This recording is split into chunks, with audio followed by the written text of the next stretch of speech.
Hello, ladies and gentlemen. My name is the Faceless Strategist, and welcome back to Doki Doki Literature Club. In this video, basically, we'll just be going through the Balance Part 1 side story. Let's go ahead and start it.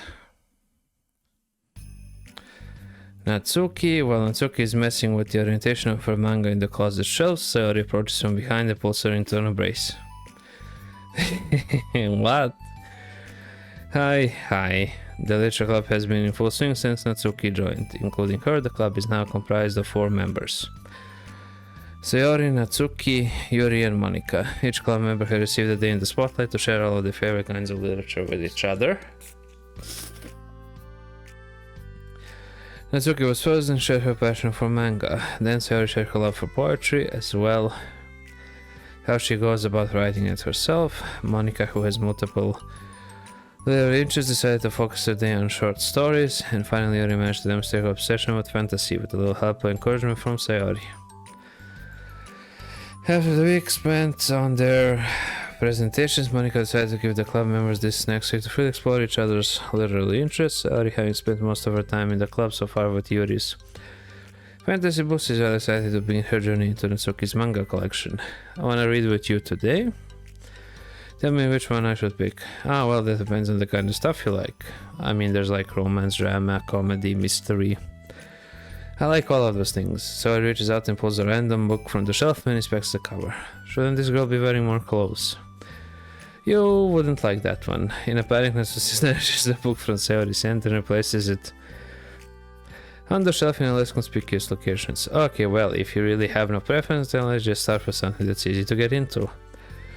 A lot of these don't start to get really good until like a few volumes in, and I wouldn't have someone to make that kind of commitment unless they're already really into manga. I could handle it. I did with Yuri's books list. Well, I'm more considerate than that, although I'm kinda impressed by your attention span if you put that much effort into her books. No, I have the attention span of a donut, but I love my friends and I can do anything if it's for them.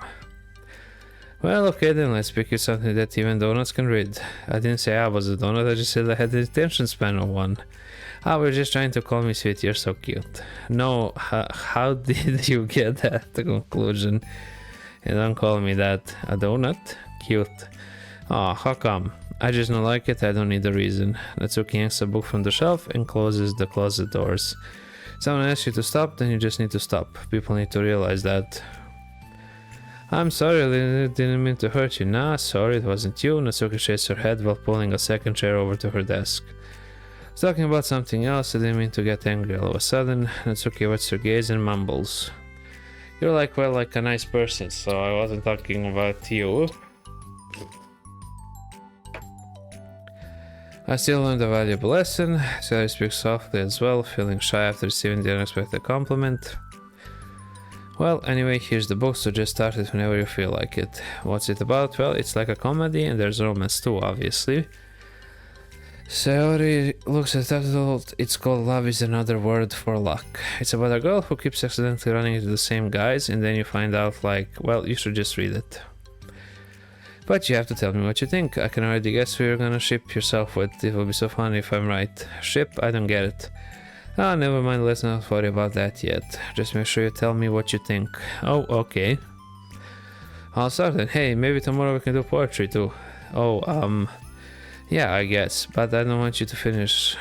But don't you want to finish this first? Yeah, but we could do both. I mean, unless you don't like poetry, then I won't make you or anything. No, it's just, well, never mind, we can worry about it tomorrow.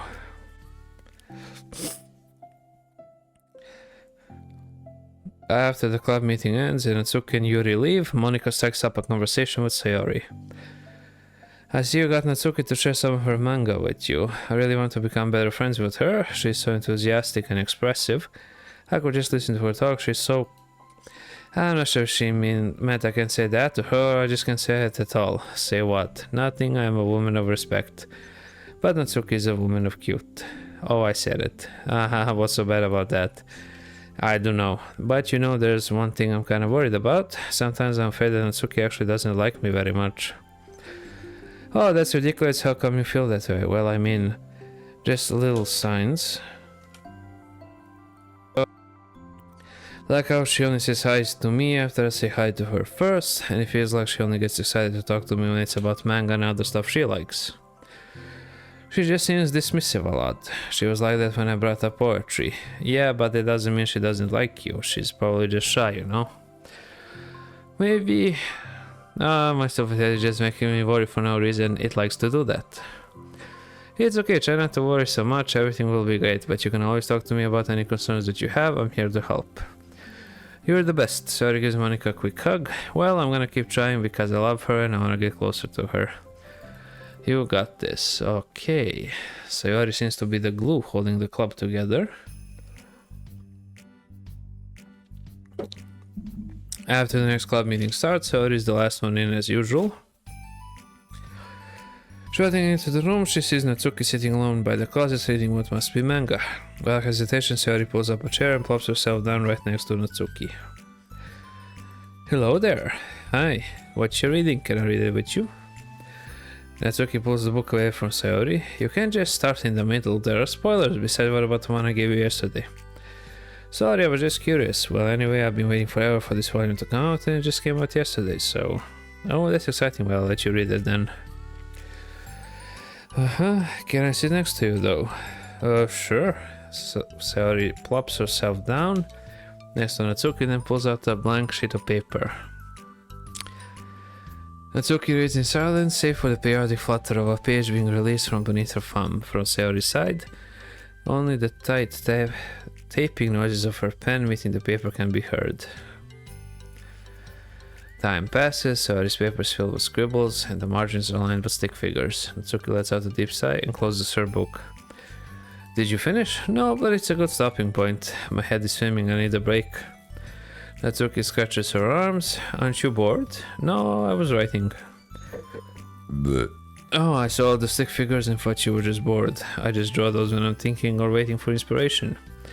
I made friends with them all. This one is sad because she thinks the night sky is pretty, but she can't look up at the stars in public without everyone thinking she's a weirdo. Okay. This one has problems with his back, but the doctors can't figure out what's wrong with him. What the heck? You're the weirdo. Wanna read the poem I'm working on? Sure, I guess. Sayori slides the paper over to Natsuki. As Natsuki reads through the poem, she furrows her eyebrows. She slides the paper back over to Sayori. Don't you ever feel weird just sharing all your thoughts and feelings like that? I mean, your poems are like really emotional. Is that bad? Well, no, I was just an observation. I think people can get close to each other if they find ways of expressing their feelings. Well... Natsuki begins to protest, but she can't find a good way of putting her thoughts into words. Doesn't that depend more on the kind of friends you have? I don't know. To each their own, but I never met anyone I feel comfortable sharing my poems with. Not that it's you, it's just how I am, so... You write poems? You never told me that, I just thought you wrote other stuff.